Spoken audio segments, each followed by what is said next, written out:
아멘. 네, 오늘도 추운 날씨 가운데 이 자리를 사모하시고 또 이 자리 기도하러 나오신 모든 성도님들을 주님의 이름으로 환영합니다.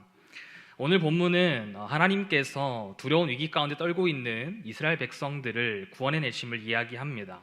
하나님께서 이 구원의 역사를 어떻게 이루어 가시는지, 그리고 이스라엘은 위기 앞에서 어떻게 변화해 가는지 함께 살펴보기를 원합니다. 그리고 동시에 오늘 이 밤 우리의 삶에도 그 동일한 은혜가 있기를 간절히 소망합니다. 오늘 우리가 읽은 본문은요, 사울이 어떤 한 말을 듣는 것으로 시작됩니다. 그 말을 듣게 된 사건의 전말은 이렇습니다. 이 암몬 사람 나하스가 군대를 이끌고 길르앗 야베스 지역까지 올라온 것입니다. 길르앗 야베스는 이 요단 강을 중심으로 동편 땅에 있는 지역인데요. 길르앗 야베스는 이 므낫세 지파들이 살고 있는 요단 동편의 땅 중에서도 아주 끝에 있는 땅이었습니다. 그러니까 암몬은 자신들의 힘이 강해질 때마다 지리적으로 가까이에 있는 이 요단 동편에 살고 있는 이 지파들을 공격했던 것입니다. 이번에도 마찬가지였습니다. 어느 정도 자신들의 나라가 부강해졌다라고 생각한 이 암몬은 가장 가까이에 있었던 이 길르앗 야베스 지역을 공격하기 시작합니다. 강한 암몬에 비해 힘이 약하다고 판단한 길르앗 야베스 주민들은 이 암몬 사람들과 화친을 맺고자 했습니다. 그래서 이 야베스 사람들은 나하스를 향해 우리가 화친을 맺고 싶습니다. 화친을 맺어주시면 당신들이 하라는 대로 다 하겠습니다라고 이야기합니다. 그런데 나하스가 기세등등하게 이렇게 이야기합니다. 사무엘상 11장 2절 말씀을 제가 읽어드리겠습니다.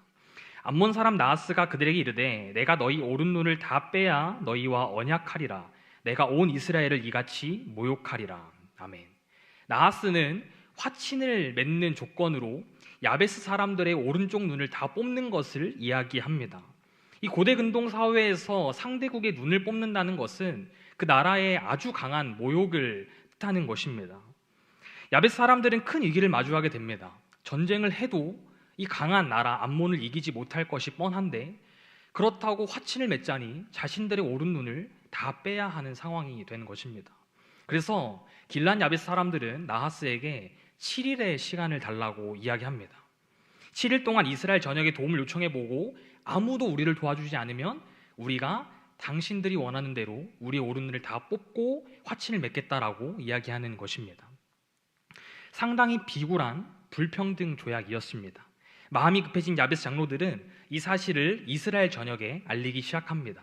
그러자 요단 동편뿐 아니라 서편에 있는 이스라엘 지파들까지 이 소식을 듣고 모두 소리를 높여 크게 울었던 것입니다.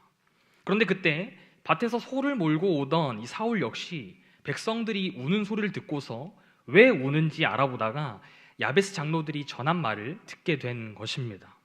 장로들이 전한 말을 들은 사울의 반응이 어땠을까요? 본문 말씀 6절입니다.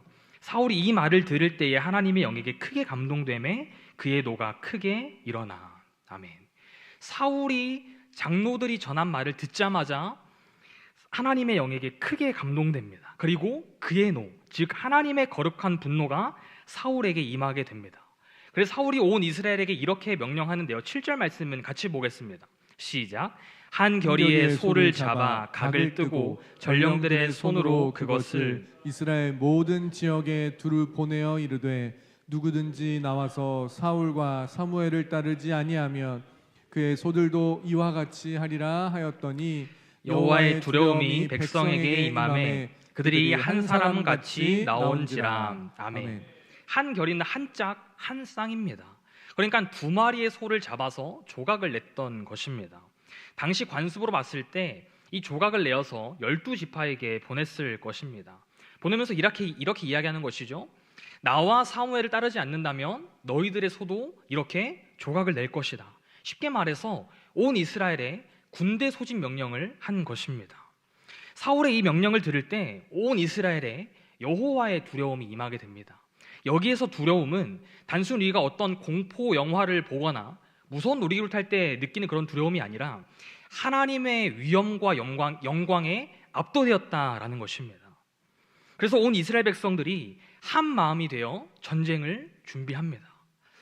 하나님이 일하시는 과정을 보면요, 문제 해결을 방해하는 이 걸림돌까지 다 제거하시는 섬세함을 볼 수가 있습니다. 사실 하나님께서 이스라엘을 하나로 묶어주신 것은요, 현재 이스라엘 가운데 있는 걸림돌을 제거해 주신 것입니다. 왜 그러하냐면요, 사실 이스라엘은 지금 야베스를 도와줄 여력이 되지 않습니다. 앞선 8장에서 이스라엘 백성들은 사무엘에게 왕을 세워달라고 요구했고, 사무엘은 하나님께서 지시하신 대로 사울에게 기름 부며 왕으로 세웠지만 아직 많은 사람들이 이 사울의 왕이 된 것을 공식적으로 인정하지 않고 있었습니다. 사무엘상 10장 27절을 보니까요, 어떤 불량배는 이르되 이 사람이 어떻게 우리를 구원하겠느냐 하고 멸시하며, 이처럼 사울을 왕으로 인정하지 않는 세력도 있었던 것입니다. 더 문제는 사울 자신 역시 스스로 자신이 왕으로서 적합하지 않다라고 생각하고 있었던 것입니다. 그러니까 지금 이스라엘의 상황을 본다면요, 제대로 된 왕이 공식적으로 세워져 있는 것도 아니고요, 왕으로 인정된 자가 있음에도 그 왕이 왕의 역할을 제대로 감당하지 못하고 있었던 것입니다. 즉, 전쟁을 할 수 있는 나라의 상황이 아니었다는 것이죠. 지금 이 상태로 전쟁한다면 패배할 것이 뻔했습니다. 백성들이 한 마음 한 뜻이 아니었기 때문이죠. 그런데 암몬이 공격한 이 위기의 순간에 하나님께서는 가장 먼저 이스라엘 백성들을 한 마음으로 하나로 묶어주십니다. 각 지파의 이익관계로 나누어져 있는 이 상태로는 절대 문제 해결을 할 수 없었기 때문에 하나님께서는 위기 가운데 이스라엘 백성들의 걸림돌이 될 만한 것들을 제거해 주셨다라는 것입니다. 그러면서 본격적으로 위기의 문제들이 해결되기 시작하는데요, 9절 말씀 제가 읽어드리겠습니다. 무리가 와 있는 전령들에게 이르되 너희는 길르앗 야벳 사람에게 이같이 이르기를 내일 해가 더울 때에 너희가 구원을 받으리라 하라. 전령들이 돌아가서 야벳 사람들에게 전하매 그들이 기뻐하니라. 아멘. 해결되어져 가는 첫 번째 과정은요, 무리가 승리에 대한 확신을 가지게 되었다는 것입니다. 단순히 어림짐작이 아닙니다. 내일 해가 더울 때라는 아주 강한 확신을 가지고 있습니다. 전쟁이 승리로 끝난 것도 아니고 아직 시작조차 하지 않았지만 온 무리가 이스라엘이 구원을 얻을 것을 확신하게 됩니다. 그래서 나하스의 협박에 소리 높여 울던 이 야벳 주민들이 이제는 기뻐하기 시작합니다. 사랑하는 여러분, 참 놀랍지 않습니까? 야베스 주민들은 아무런 희망도 없었습니다. 민족이 말살될 위기에 처해 있었습니다. 그런데 하나님께서 개입하셔서 그 걸림돌을 제거하시자 아직 모든 것이 응답되지 않았음에도 이들의 생각과 마음이 변하기 시작합니다. 절망과 슬픔에서 희망과 기쁨으로 변하게 됩니다. 결국 문제가 해결되어져 가는 첫 번째 과정은 문제를 바라보는 관점이 바뀌게 되는 것입니다. 사실 엄밀히 따져서 말씀드리면요, 현재 너희가 구원을 얻을 것이다 라고 말한 주체는 하나님이 아니었습니다. 그럼에도 이스라엘 백성들은 강한 확신을 가지고 야베스 사람들에게 너희가 구원을 얻을 것이니 걱정하지 말라고 이야기합니다. 하나님의 영이 사울에게 감동되었고 그로 인해 하나님의 두려움이 이스라엘 백성들 가운데 임하면서 현재 이스라엘 공동체 가운데 하나님께서 함께 하심을 이스라엘 백성들이 몸소 깨닫고 있었다라는 것입니다. 이들이 하나님의 영으로 충만케 되고 나서는 더 이상 두려워하지 않습니다. 내가 해결할 수 없는 벽처럼 느끼던 이 문제를요, 하나님께서 이기게 하실 것이라는 확신으로 바꿔서 생각하게 되는 것입니다. 사랑하는 여러분, 하나님의 영으로 우리가 충만케 되면요, 가장 먼저 우리의 마음과 생각의 변화가 일어납니다. 당장 내 눈앞에 펼쳐진 문제가 해결되지 않아도요, 그 문제를 바라보는 내 관점이 바뀌게 됩니다. 이 자리에 나올 성도님들 모두 간절한 기도의 제목들이 있을 줄 압니다. 위기 가운데 내 스스로 할 수 없기에 이 자리에 나오신 줄 압니다. 오늘 이 밤 성도님들의 삶 가운데 하나님의 영이 충만케 되기를 간절히 소망합니다. 그래서 문제를 바라보는 관점의 변화를 통해 야베스 주민들이 경험했던 그 기쁨의 은혜를 동일하게 느끼게 된 이 시간 되기를 간절히 소망합니다. 다시 말씀으로 돌아왔어요. 이 현재 본문의 상황을 보면요, 문제를 바라보는 관점만 바뀌었을 뿐 아직 모든 것이 해결되지는 않았습니다. 그런데 야베스 주민들에게 이 문제를 바라보는 관점이 바뀌자 이들이 문제 앞에서도 믿음과 확신을 가지고 담대하게 행동하는 것을 볼 수 있습니다. 우리 10절 말씀은 같이 보겠습니다. 시작. 야베스 사람들이 이에 이르되 우리가 내일 너희에게 나아가리니 너희 생각에 좋을 대로 우리에게 다 행하라 하니라. 아멘. 아멘. 사울을 통해 야베스 구원을 받을 것의 소식을 듣고 기뻐한 야베스 주민들이 나하스에게 나아갑니다. 그리고 이렇게 말하는 것입니다. 내일 우리가 당신에게 나아갈 것인데 당신들이 원하는 대로 우리가 다 하겠습니다. 세번역 성경에서는 이를 우리가 내일 당신에게 항복하겠습니다라고 이야기합니다. 근데 이상하지 않습니까? 야베스 주민들은 구원을 받을 것이라는 기쁜 소식을 들었습니다. 그런데 왜 지금 이들은 내일 당신들에게 항복을 하겠다라고 하는 거짓 항복을 하고 있을까요? 사실 10절에서 이 나아가다라는 단어는요, 항복하다 외에 숨겨진 뜻이 하나 더 있습니다. 그것은 바로 내일 우리는 전쟁에서 너희를 대적하여 나갈 것이다 라고 하는 의미가 있습니다. 즉 우리는 내일 당신들과 싸울 것입니다. 그리고 우리가 반드시 승리할 것입니다 라는 강한 믿음이 생겼던 것입니다. 하지만 다음 날 약속된 완벽한 공격을 위해서 그 의도를 숨긴 채 이 암몬 사람들을 혼란스럽게 만들었던 것입니다. 따라 정리해보면요, 야베스 주민들에게는 하나님을 신뢰하는 믿음의 근거에 지혜가 생겨난 것입니다. 하나님이 주신 지혜와 담대한 믿음으로 마주한 문제를 넘기 위해서 발버둥 쳤다라는 것입니다. 그렇게 노력한 이들의 결과 어떻게 되었을까요? 11절 말씀입니다. 이튿날 사울이 백성을 3대로 나누고 새벽에 적진 한가운데로 들어가서 날이 더울 때까지 암몬 사람들을 치매 남은 자가 다 흩어져서 둘도 함께한 자가 없었더라. 아멘. 남은 자가 다 흩어져서 두 사람조차 모이지 못하고 전부 다 혼자 도망갔다라고 합니다. 이스라엘의 완벽한 승리였습니다. 이 과정에서 사울은 총 3가지의 작전을 통해 암몬을 공격했습니다. 첫째, 3개의 부대로 나누어 공격한다. 둘째, 공격은 새벽에 할 것이다. 셋째, 암몬 사람들이 하나도 남지 않을 때까지 공격할 것이다. 그런데 이 3가지 과정 중에요, 우리가 좀 중요하게 봐야 될 부분이 있습니다. 바로 두 번째, 새벽에 공격했다라는 것입니다. 이 새벽이라는 단어는 히브리어로 보케르입니다. 보케르는 어두운 밤에서 동이 트는 시간으로 바뀌는 시점을 나타냅니다. 그러니까 이스라엘 군대가 공격했던 실제적인 시간이 어두운 밤에서 동이 트는 그 시점이었다라는 것입니다. 그런데요, 이스라엘 백성들이 새벽에 공격했다라고 하는 것은 이 안에 하나님께서 이스라엘을 향해 숨겨놓으신 영적인 의미가 있다라는 것입니다.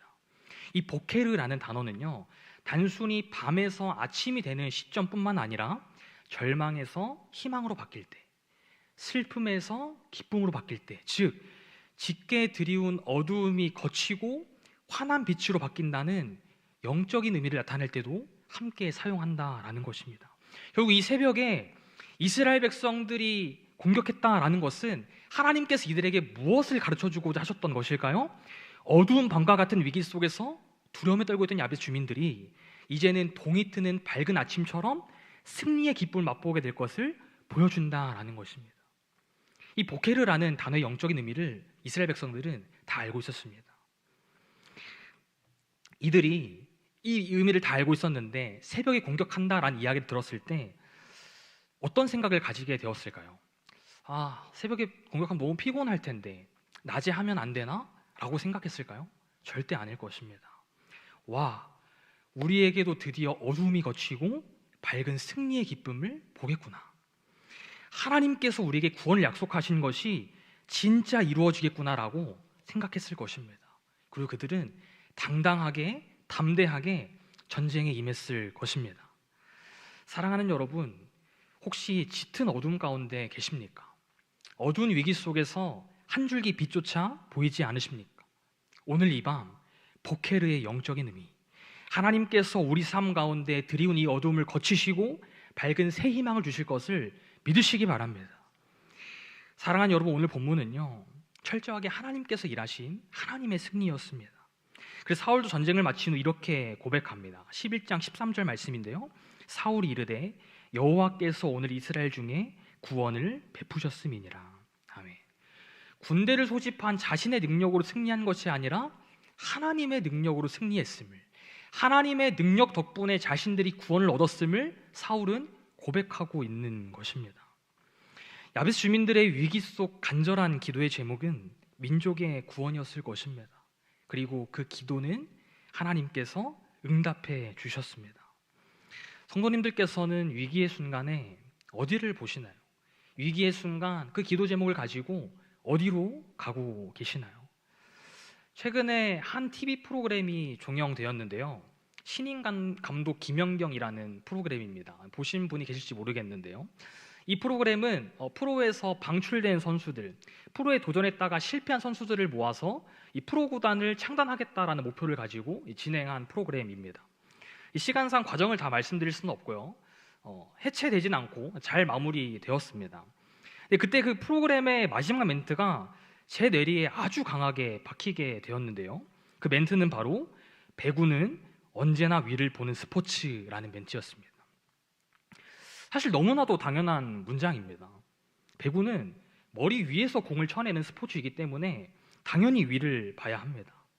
그런데 제가 프로그램을 통해서 이들이 선수로서의 위기뿐 아니라 이번에도 실패하면 삶의 위기까지 마주할 수 있는 이 선수들마다 각자의 힘들고 어려운 상황들을 다 보고 나니까 이 마지막 멘트가 더 다르게 와닿았던 것입니다.